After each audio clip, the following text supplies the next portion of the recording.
So how do you talk to your parent or loved one about the idea of going into an assisted living place? Not easy, right? Well, 90% of us, me included, you included, 90% of us want to age in place at home. We don't want to have to go somewhere else. We like our home. We paid a lot of money for it. We put a lot of work into it.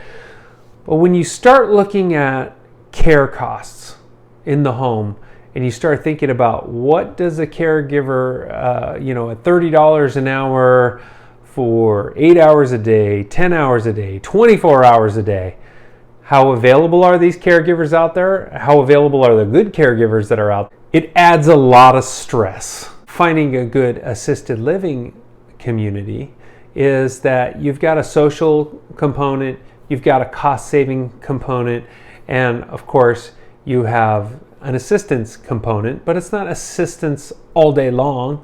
It's assistance when you need it. It is a more efficient way to spend your money as opposed to having 24-hour care, for example, at home. So what are the 6 ways to talk about your loved one? 6 ways to talk about your loved one, or 6 ways to talk to your loved one about communication when it comes down to care or assisted living? Well, first step I always like to establish when I'm talking with somebody is making sure that I really understand what it must be like to be in their situation. So you can call that empathy, but I'm just about putting myself in your shoes and seeing if I could really get a sense of where you're coming from. The second thing that I like to do is let that person talk about the positives, talk about the negatives, talk about the medical situation that they're in, but summarize what type of real challenges that they've been going through, and invite them into, well, what's the solution? What's the best and worst case of those solutions for you? Looking at giving advice to your parents, and you shouldn't demand them to go to a care home. You shouldn't, even the words you should, that is not a good idea to use. You want to use phrases like, I think that it would be a good idea to at least check the place out, or I'm worried that your mom, that you might fall down, Mom.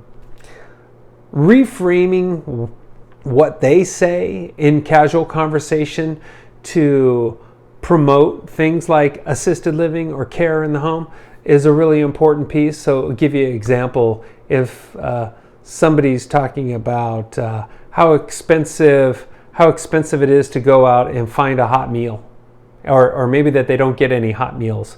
Say, well, Dad, if you wanted to go check out that assisted living place down the street, I think it would be a good solution to that, because you would get restaurant quality meals at least twice a day from that place, and they're really good.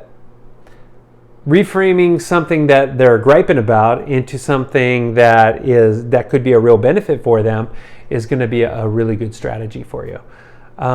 Talking about their biggest worry, what is your big worry? Oh, my big worry is that I can't stay at home. Okay, well, why is that your biggest worry? Wouldn't you rather be happy? Wouldn't you rather have your health? Invite them into the solution. So if you're looking for strategies like this, or if you'd like to set up a tour at the local assisted living communities or board and cares, or you just want to chat about, hey, caregiving versus assisted living versus memory care, I have a lot of those answers, and I'd like to help you make a better decision. So give me a call. It takes about 20 minutes. It's completely free, and I can help with a lot of those issues. So talk to you soon.